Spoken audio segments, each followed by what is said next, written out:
Ang issue po lagi natin,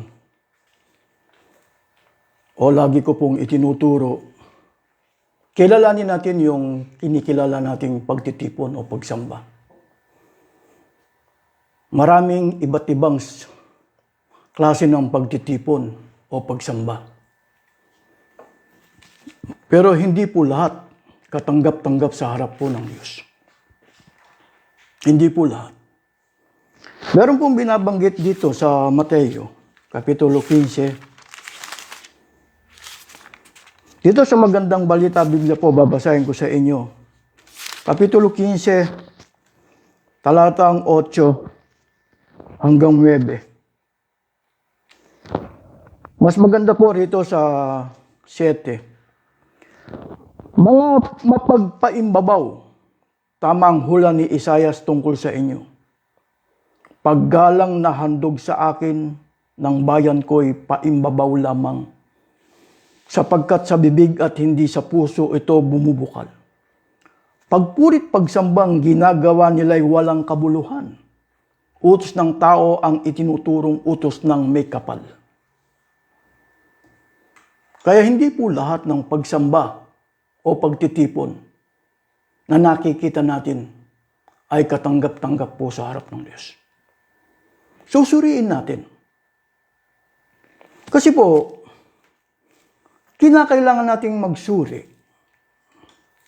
Hindi po lahat ng tagapagturo tama o totoo. Ang babasahin ko po sa inyo, 2 Korinto, Kapitulo 11, talatang 13, 14, 15. Sapagkat ang mga gayon tao ay mga bulaang apostol, mga magdarayang manggagawa, nangagpapakunwaring mga apostol ni Kristo. At hindi katakataka sapagkat si Satanas man ay magpapakunwaring hanghel ng kaliwanagan. Hindi malaking bagay nga ng kanilang mga ministro naman ay magpakunwari na waring ministro ng katwiran na ang kanilang wakas ay masasang-ayon sa kanilang mga gawa. Kaya hindi po lahat ng tagapagturo ay totoo. May binabanggit ng Biblia rito, waring ministro ng katwiran. Ang katwiran po, salita ng Diyos. Ang dala ng tunay, Biblia.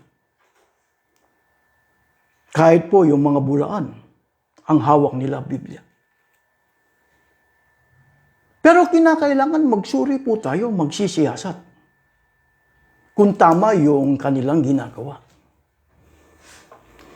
Kinakailangan po yung pagtitipon natin ay akma o tama. Kasi po meron po mga tagapagturo na meron silang pangliling lang na ginagawa. Kaya suriin po natin ang ating tinatawag na pagtitipon o pagsamba.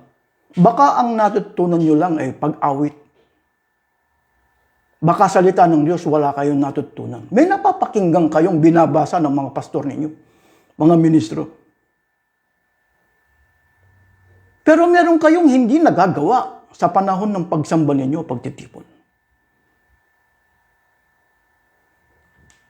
Ang babasahin ko po sa inyo, 1 Korinto 14. Kaya lagi ko pong binabasa sa inyo ito. Kasi po, hindi nyo po mapapakinggan sa iba't ibang sekta o iba't ibang reliyon o iba't ibang tagapagturo. Ang babasahin ko po sa inyo, 1 Korinto 14, 26 hanggang 29 muna. Ano ngayon ang ibig sabihin ng lahat ng yan, mga kapatid, sa inyong pagtitipon? May aawit, may magtuturo, may maghahayag ng kalooban ng Diyos, may magsasalita sa iba't ibang wika. At mayroong magpapaliwanag ng mga sinabi nito. Gawin ninyo ang lahat ng yan sa ikauunlad ng iglesia. Kung may magsasalita sa ibang wika, sapat na ang 2 o 3, hali-halili sila. At kailangan may magpapaliwanag ng kanilang sinasabi.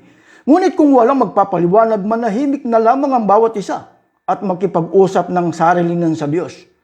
Magsalita ang 2 o 3 tao na tumanggap ng kaloob na makapagpahayag ng salita ng Diyos. At timbangin naman ng iba ang mga sinasabi nila. Ang babasahin po ng mga tagapagturo o karamihan sa mga tagapagturo Ang babasahin nila 26 hanggang 29 lang. Paano mo mapapakinggan yung 30 o 31? Hindi mo mapapakinggan. Kung nakikinig ka lang. Lalo na kung by internet lang. Sasamba kayo, pakikinggan lang ninyo yung tagapagturo nyo by internet. Oh. Bakit? Wala dun sa pagkakataon yung tagapagturo ninyo. By messenger. Kaya hindi nyo hindi nyo pwedeng turuan. O hindi nyo pwedeng sabihan. Kasi po karamihan po ang mga tagapagturo, lalo na yung mga nakapagturo sila, walang reaksyon ng mga kaanib. Kaya paglabas ng kanilang pagtitipon, may mga muta nakatulog. Yung iba magagaling kumanta. Pero pagdating dun sa mga turong itinuturo, bakit? Kulang kasi. Kulang. Ano po yung kulang? Na hindi po nila binabasa. Babasahin ko muna yung 29, ano po. Magsalita ang 2 o 3 tao na tumanggap ng kaloob na makapagpahayag ng salita ng Diyos at timbangin ng iba ang mga sinasabi nila. Ito po sa 29. Ibig sabihin ng timbangin, siya sa atin. Ipagkukumpara. Alin yung sinabi ng 2 o 3? Ikaw na nakikinig, susuriin mo yung sinasabi ng 2 o 3. Kung isa lang. Bakit hindi binabasa yung 30 at saka yung 31? Lalo na kung wala kang Biblia. Pumunta ka o tumugon ka sa pagsamba o pagtitipon. Nagkakasya ka lang na makinig. Wala kang dalang Biblia. Di ba? Pero meron naman po yung ibang sekta ng protestante, bawat isa may Biblia. Pero dahil lang sa nakikinig sila, ang binubuksan lang kasi nila, yung napapakinggan lang nila sa pastor, sa ministro. Ganun lang ang ginagawa. Pero yung karapatan nila, ito na po, yung 30. Babasahin ko po sa inyo. Pagkatapos mong tinimbang o sinuro yung sinabi ng 2 o 3, anong gagawin mo? 30. At kung ang isa sa mga nakuupo ro'y tumanggap ng pahayag mula sa Diyos, tumigil naman ang nagsasalita, sapagkat kayong lahat ay maaaring isa-isang magpahayag ng salita ng Diyos upang matuto ang lahat at mapalakas ang loob nila. Ano po? Titigil po yung 2 o 3? Kung nabigyan ka ng kaloob, ibig sabihin natuto ka, ikaw na nakaupo, may karapatan kang magsalita. May karapatan kang magsalita. Sa panahon ng pagtitipon. Sa panahon ng pagtitipon bilang tagapakinig, makikinig ka muna. Sa 2 o 3. Sa iba't ibang sekta ng reliyon ngayon isa lang ang tagapagsalita Ngayon, kung gusto mo mapakinggan yung 2, meron siyang tagabasa, ay si Manalo lang. Si Manalo, meron siyang tagabasa pagka nagtuturo. Pero yung mga ministro niya, walang ganon. Dati meron. Yung mga district minister niya, dati meron silang tagabasa. Pero inalis yan. Kaya si Manalo lang may karapatan, may tagapagsalita siya. Ibig sabihin, tagabasa ng Biblia meron. Kaya 2 sila, kapag kasi Manalo lang. Kung pangkaraniwang ministro lang, di isa lang. Kaya yung karamihan po, makikinig lang. Makikinig lang sa panahon ng pagsamba. Meron ka bang makikita doon sa mga tumutugon sa pagsamba na magsasalita? Wala. Bakit? Hindi po nila binabasa yung 31. 30-31. Kailan nyo matutunan ang mga talatang ito? 30-31. Hindi. Hindi nyo matutunan. Sa mga katwid, kulang. Kaya doon mo makikita na magpapakunwaring ministro ng katwiran. Bakit? Kulang yung itinuturo eh. Sinasangkalan lang ay Biblia. Para magkaroon ng pagtitipon o pagsamba.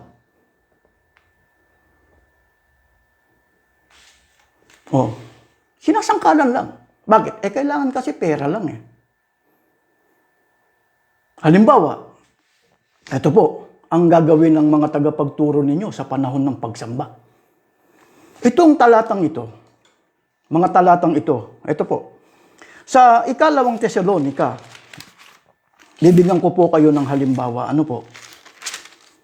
Ikalawang Tesalonika, Kapitulo 6 at Kapitulo 3. Ito po. Ikalawang Tesalonika, Kapitulo 3, talatang 6. Ang gagawin ng ministro ninyo, tatalon siya. 6, 10-11 ang babasahin niya. Halimbawa, sa panahon ng pagsamba o pagtitipon. Yung 2 o 3, ang binasa lang ay 6. Pagkatapos tumalon ng 10-11. Tumalon. Paano nyo malalaman na tumalon? Kung wala kayong basihan, wala kayong hawak na Biblia. Di ba? Ang ituturo sa inyo, ito lang. Babasahin ko po sa inyo, ano po. Pakinggan ninyo. Mga kapatid, iniutos namin sa inyo sa pangalan ng Panginoong Jesucristo na layuan ang mga tamad at ayaw mamuhay ayon sa mga tagubilin namin sa inyo. 6, 10, 11. Nang kasama pa ninyo kami, ito ang tagubiling ibinigay namin sa inyo. Huwag ninyong pakanin ng sino mang ayaw gumawa. Binanggit namin ito sapagkat nababalitaan namin may ilan sa inyo na ayaw magtrabaho at walang inaatupag kundi manghimasok sa buhay na may buhay. Dito, tuturuan yung mga kanib na huwag maging tamad. Tuturuan. Kaya ang gagamitin talata yung 6, 10, 11. Para yung mga miyembro, hindi sila maging tamad. Bakit? Hindi sila dapat pakainin. Ngayon, paano mo malalaman na tumalon siya? At hindi niya, ayaw niyang basahin ng tagapagturo ninyo yung 7, 8, 9. Paano mo malalaman? Kasi po, ang pagkaalam ng karamihan talagang ang mga tagapagturo, sustentado sila sa pamamagitan ng donation at tithes. Wala silang karapatan magtrabaho. Yun ang pagkaalam ng karamihan talaga. Sustentado sila ng tithes at saka ng donation. Kaya kita nyo, sustentado lang sila ng donation. Sustentado lang ng tithes, ang yayaman nila. Bakit? Wala silang karapatan magtrabaho. Kaya ang pagkaalam ng karamihan, ang tagapagturo ng Ebanghelyo, hindi dapat magtrabaho. Ang pinakatrabaho niya, magturo. Kaya subukan nyo ang inyong mga tagapagturo, kung tagapagturo sila ng Biblia. Paano mo sasabihin? Teka muna. Kung kami ay walang karapatan magsalita o mangaral sa panahon ng pagsamba, pwede bang pakibasa mo lang yung 7, 8, 9? Hindi mo magagawa. Paano mo malalaman yung 7, 8, 9? Paano mo malalaman? Ilang taong ka nang kaanib sa iglesia? O sa isang reliyon, o isang sekta? Hindi mo matututunan yan.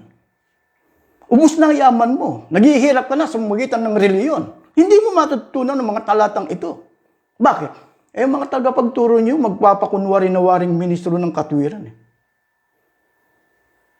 Kaya ang pagkaalam ng karamihan. Kumisan, gumagamit pa nga ng talata sa akin. Galasa 6:6, unang Korinto 9:9. Bakit? Hindi kasi sila bumabasa ng ibang talata ng Biblia. Yung bang Galasa 6:6, sino nagtuturo? Si Pablo. Sino nagtuturo sa unang Korinto 9:9? Si Pablo. Ito, sino nagtuturo sa 7, 8, 9 na ayaw nilang basahin? Si Pablo. Si Pablo ba umasa? O naging pasanin ba siya? Ibig sabihin niya, nanatiling umaasa sa tulong? Kaya ayaw pong basahin. Oh, eto po, babasahin ko. Alam naman ninyo na dapat ninyong tularan ng aming ginawa. Hindi kami nahiyang magtrabaho nang nariyan pa ang tunay na ministro na si Pablo. Sino pong may karapatan sa Galasa 6:6? Si Pablo. Sinong may karapatan sa 9:9? Unang Korinto? Si Pablo. Sino nagsasalita sa talatang ito? Si Pablo. Anong sinabi niya? Babasahin natin uli. Alam naman ninyo na dapat ninyong tularan ng aming ginawa. Hindi kami nahiyang magtrabaho nang nariyan pa kami. Nariyan pa. Hindi kami tumanggap ng anumang bagay kanino man lang hindi namin binabayaran. Nagpagal kami araw-gabi upang hindi maging pasanin ng sino man sa inyo. Ginawa namin ito. Hindi dahil sa wala kaming karapatang maghintay ng inyong tulong, kundi upang kayo bigyang halimbawang dapat sundan. Paano ka maging modelo? Sinong magsasabi? Ito po ang aming mga walang karapatan magtrabaho. Sinusustentuhan namin sa pamagitan ng limos. Meron pong eroplano. Meron pong mansion. May magagarang sasakyan. May magsasabi bang ganyan? Wala. Yun lang patuturuan mo siya. Pwede po bang pakibasa mo lang? Ikalawang Tesalonica, Kapitulo 3, talatang 7, 8, 9. Ayaw basahin.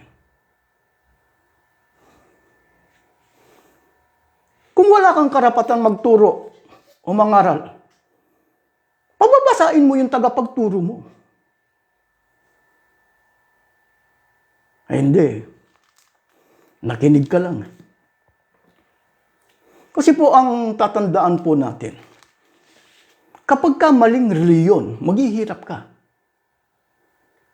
Kaya ang yumayaman sa inyo yung tinatawag na reliyon. Bilang miyembro, gagamitin ka libre. Hindi lang yung ginagamit yung libre, kukunan ka pa ng yaman.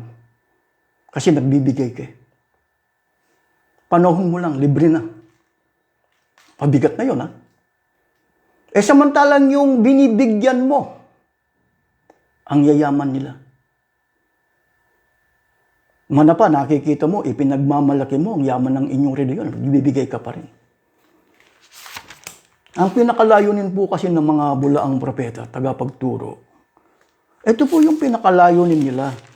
Kaya lagi ko pong binabasa sa inyo, ikalawang Pedro Kapitulo 2, talatang 3, sa kanilang kasakiman, lilinglangin nila kayo ng matatamis na pangungusap upang makuha ang inyong kayamanan. Matagal nang handahang hatol sa kanila at ang pupusa sa kanila ay hindi natutulog. Alam niyo po, yan ang motibo, magpapakunwari na waring ministro ng katwiran. Gagamitin nila yung Biblia. Pero kinakailangan pag magsiyasat ka, inyong subukin unang 1:4:1. Kaya kilalanin mo yung pagsamba mo, kung tama, kung naaayon sa Biblia. Pwede mo bang turuan ng iyong tagapagturo sa panahon ng pagtitipon ng pagsamba? Lalo na kung internet yan.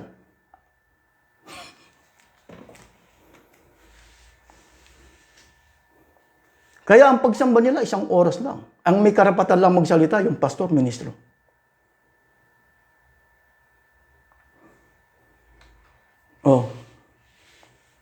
Kung ako nga pwede mo bang sabihin doon sa ministro ninyo, huwag kang magkunwari sa pagbibigay ng abuloy. Sino magsasabi niyan? Bakit? Umaasa lang sa tulong yan Kaya ang gagawin niya, ipapakita lang niya sa inyo na nagbibigay siya. Katanggap-tanggap ba sa harap ng Diyos na yung pagkukunwari mo sa pagbibigay ng abuloy? Bakit? Galing sa abuloy yung ibinibigay mo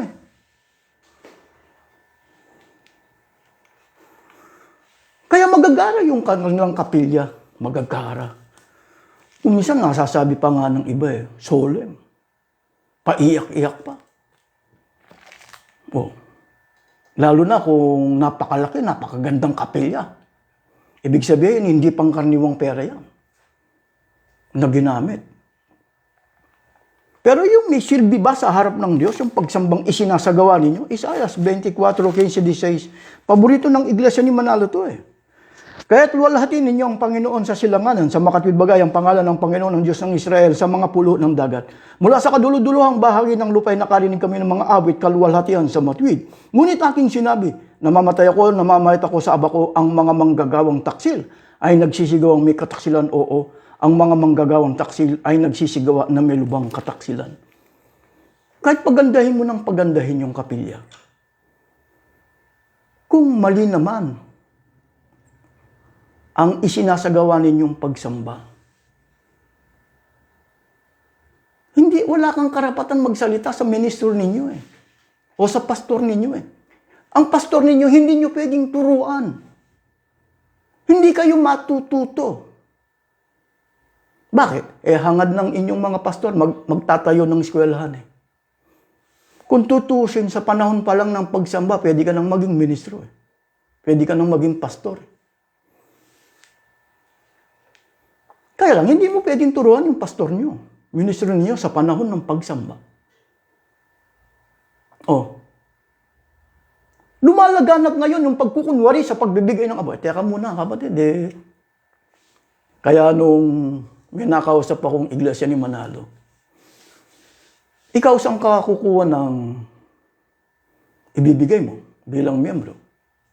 Sa kinikita ko sa pagtatrabaho o yung ministro ninyo. Saan kukuha ng ibibigay? Wala namang karapatan magtrabaho yan. Ipinakikita niya sa iyo na nagbibigay siya. Saan nang galing?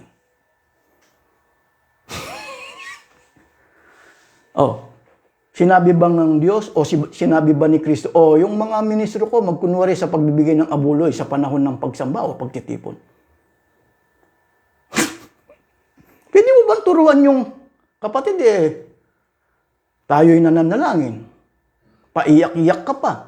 Pero ang ginagawa mo, nagkukunwari ka lang sa pagbibigay ng abuloy. May magsasalita ba ng ganyan? Gusto nila kasi mga miyembro mangmang.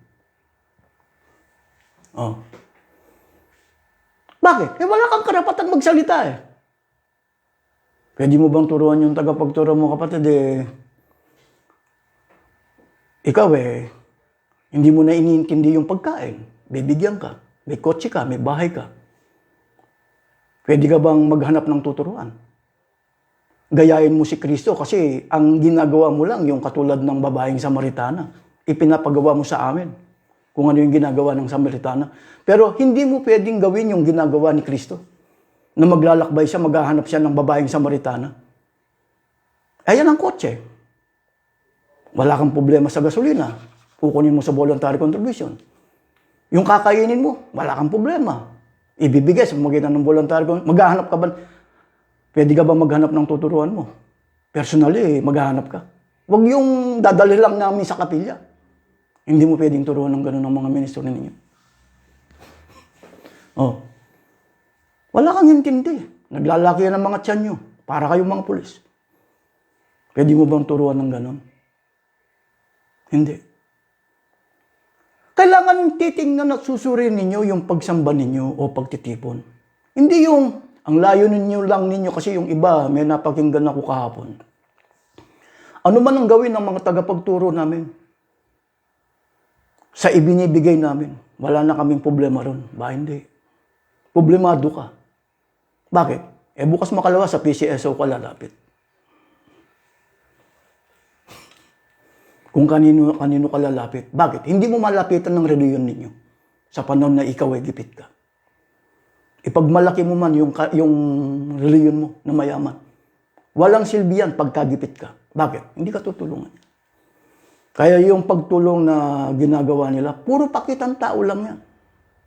Hindi mo pakikinabangan yan. Kaya sa panahon pa lang ng pagsamba, pwede ka nang maging ministro. Pwede kang maging tagapagturo.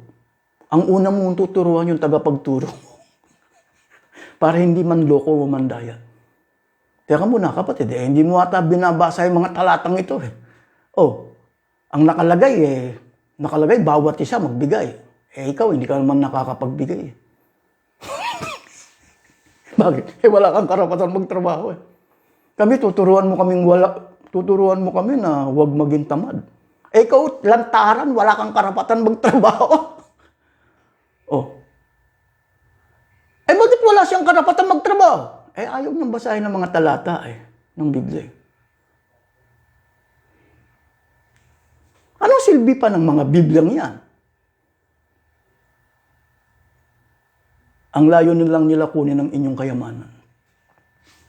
Kaya nagiging mayaman sila. Kaya yung pagtitipon ninyo, baliwala sa harap po ng Diyos. Kahit na magaganda ang kapilya. Bakit? Kulang ang alam ninyo. Ito po ang aking naipaglingkod. Marami pong salamat.